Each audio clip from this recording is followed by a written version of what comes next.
Welcome back to RC Everyday. I've got something to show you. So this will be a Tamiya time video. I haven't done one of those in quite a while. Back before I built this studio, I was just working out of a bedroom. I got real into the vintage Tamiya stuff again, or Tamiya. I always say it Tamiya because I'm from Texas. That's what we do down here.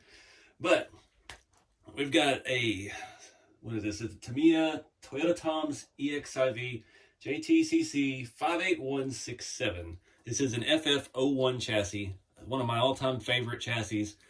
I grew up in the 90s. I had a TAO2, it's my first car, Alfa Romeo.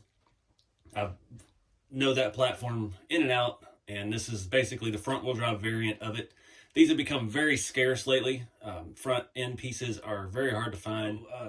Ampro Engineering is making his own upgraded parts for the front end of this because you just can't find replacements anymore. The shock towers on these are notorious for cracking on all these Tamiyas, all the old plastic chassis. A lot of cool stuff with these. They just drove really well. I don't know what it was. It was just a really good design, and they were a lot of fun. I had one. I never had an FF01 in the 90s.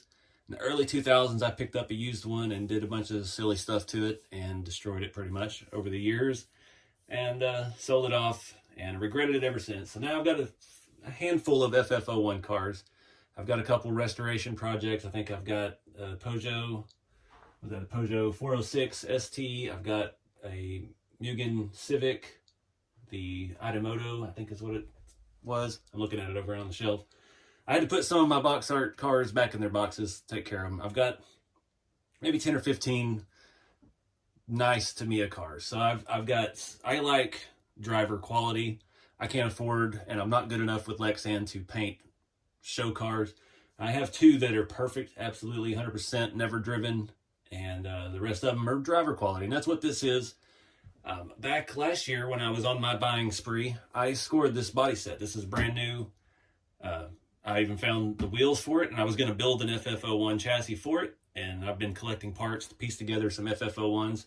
I don't have quite enough to put together another one right now, and then I ran across this deal, another late night eBay find. So I'm going to take a look at all this today. I'm going to show you the body set first. I don't think I've ever had this on the channel because I hadn't decided what I was going to do with it yet, but now that I've got the full set here, it's kind of neat. So let's crack into this time capsule. This car has been driven, and I know I haven't really looked at it. I glanced in to make sure it wasn't damaged and I didn't have to, deal with the seller or anything. And it's got some vintage electronics and stuff in it. So yeah, let's look at the body first. So it's been on the shelf for a while, somewhere.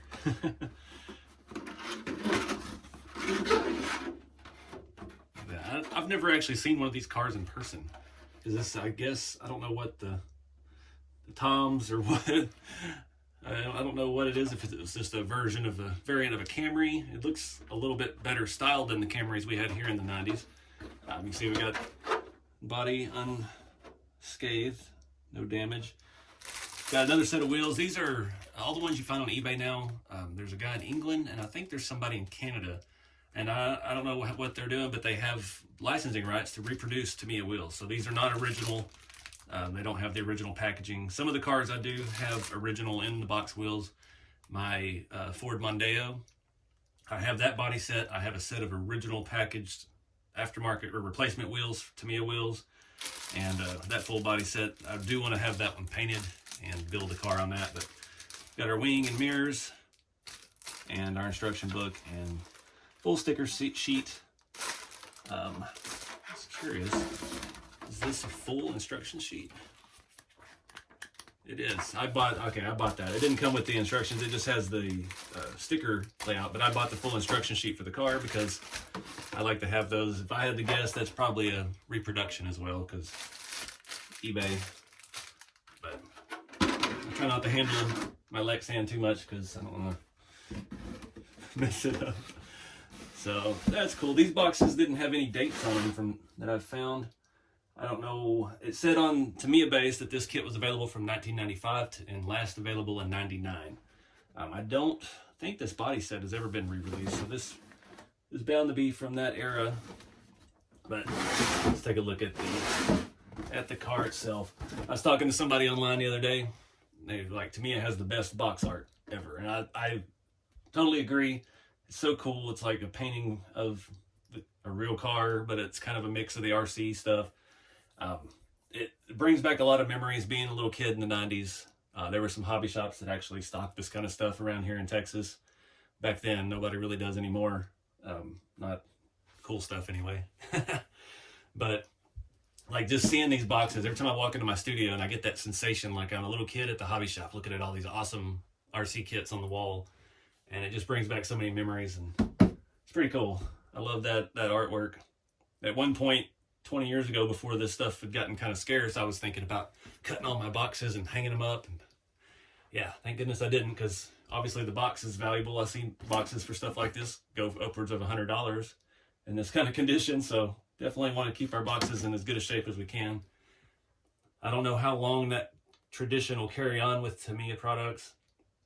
It's hard to think that a TT02 on the shelf at my local hobby shop right now, the box would be worth something in 25 years, but you never know.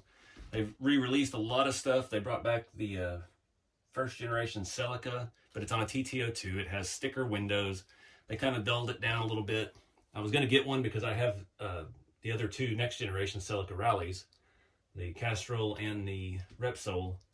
I wanted to have the third Celica, but I didn't like those sticker windows, and yeah, that kind of let me down with that. But anyway, 3-step forward and reverse speed control.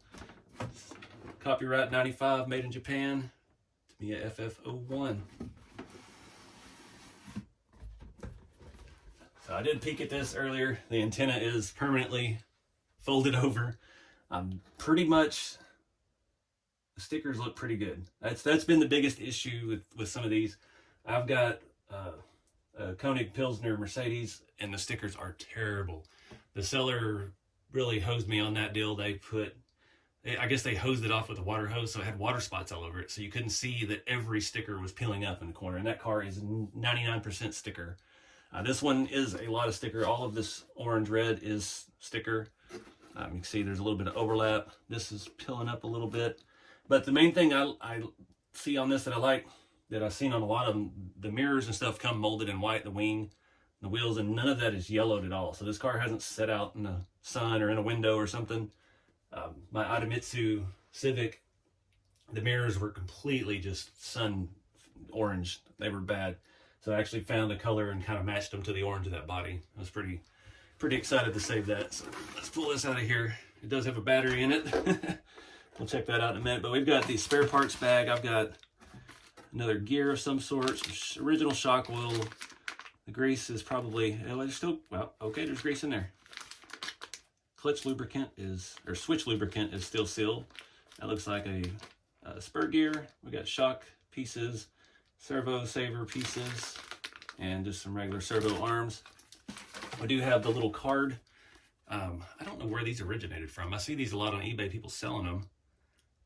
That was kind of a neat way so you don't cut up your box to display. But we've got a booklet for the 3-step mechanical speed controller, how to set it up with the servo. I was kind of curious about this. Got another antenna tube, some random screws. I have a notepad from Toyota, Stevenson Toyota in Aurora, Colorado. I love what you do for me, Toyota.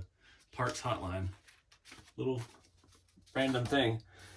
And then we have the original instruction booklet. It's got a little bit of wear, some tape stuck to it.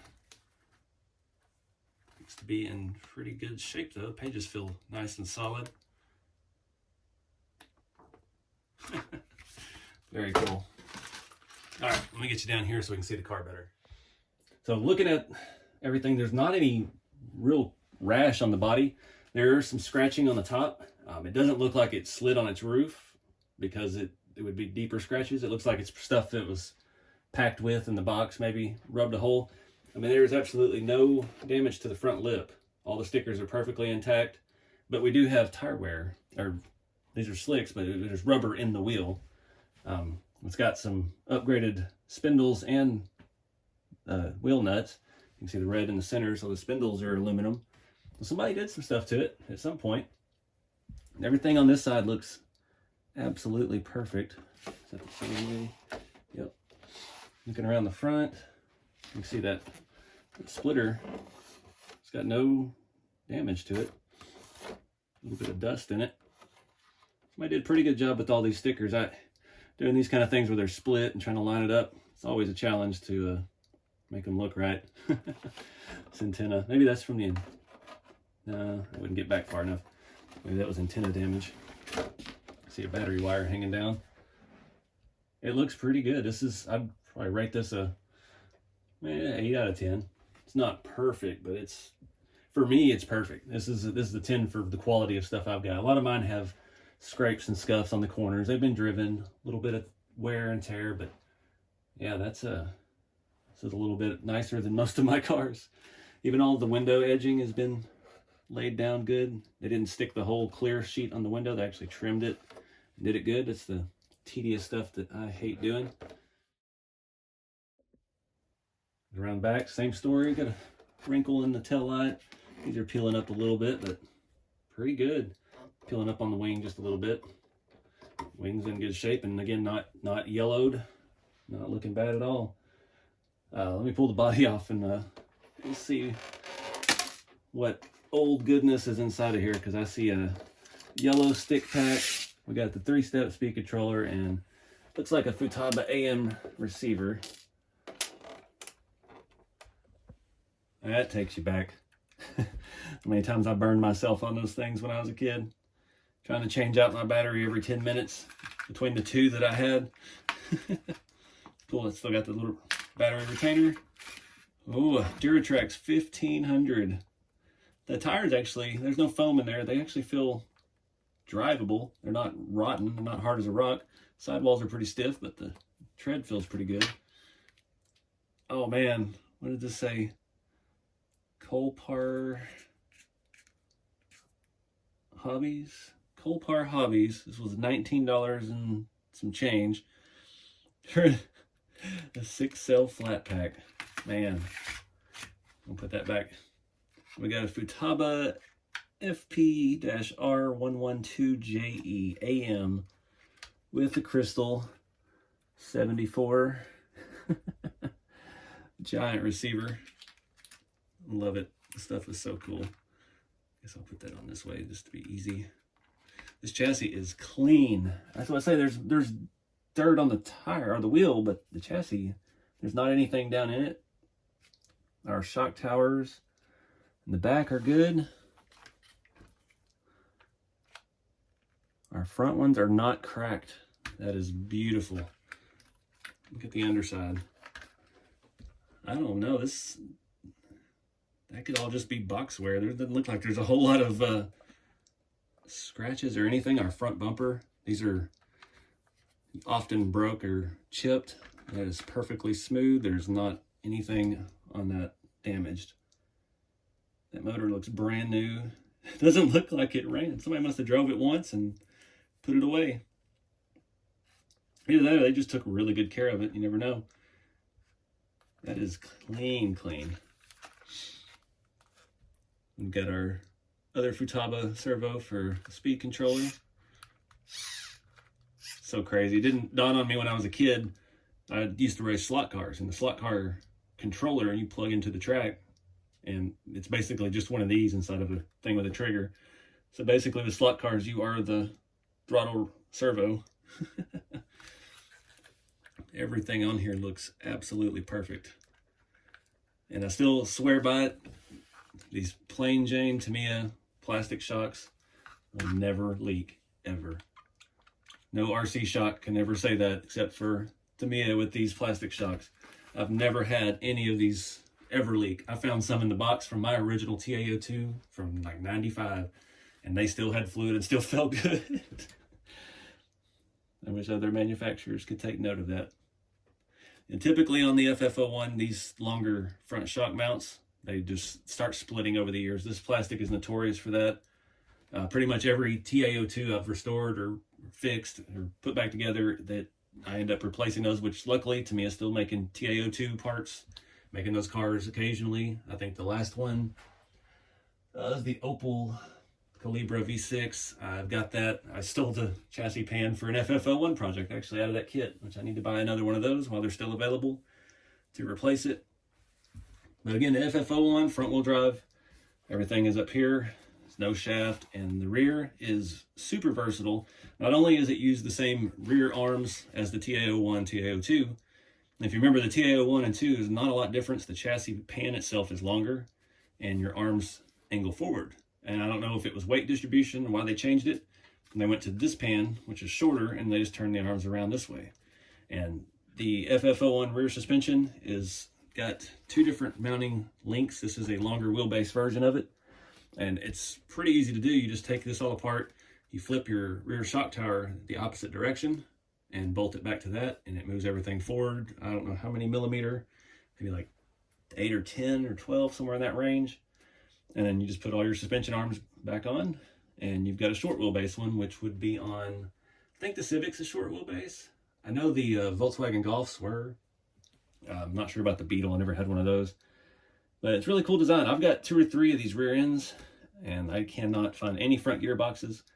And that's why I've been keeping an eye on Ampro Engineering, because he's making front end things for this. So I really would like to have original, but just they don't exist anymore. And I'm not sure I've ever seen an FRP shock towers for these, because the front is very different than the TA01 platform. If anybody's seen one out there, comment below. I'm curious. Trying to see if these spindles, they don't look different on the inside. That's one thing I always say. Let's take one off. Let me grab my wrench. Wrong one. Take a peek back here and see what we got. It looks red on the end, but it could just be somebody color matching. Yeah, somebody just color matched it with a red Sharpie. Oh, we don't even have ball bearings. Oh man, we got bushings. All right. It's one thing I like to check to see, but it doesn't look like this car's been driven much, so they actually feel pretty good. I was surprised. I spun that rear and it spun so long I thought it was a ball bearing car. So I don't know. I like to put together stories in my head, the history of the car. Somebody got it, put it together, figured out they were a modeler, not a RC driver, and yeah, never did nothing with it. We gotta at least turn this around. I don't know what to do with the antenna right now, because I don't want to, you know, take it off or cut it or anything, but it's pretty well cooked at this point. But yeah, I'll put this back together and we'll wrap this up.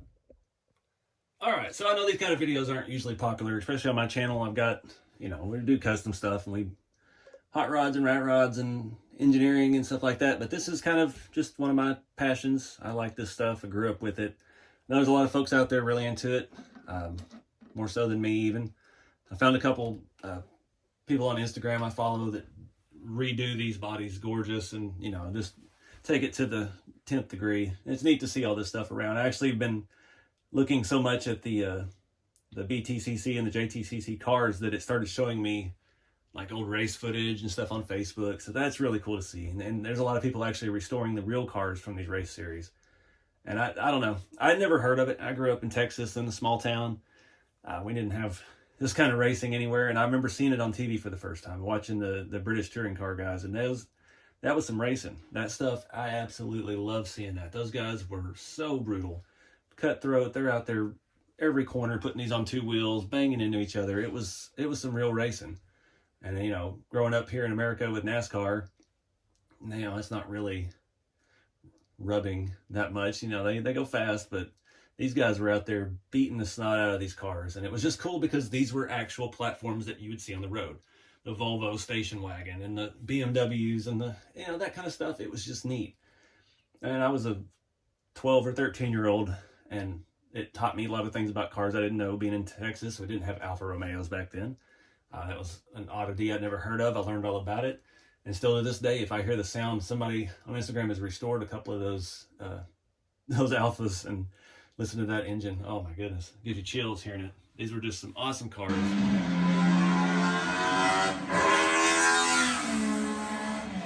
But I like all this stuff. It takes me back. And I don't know what I'm going to do with this.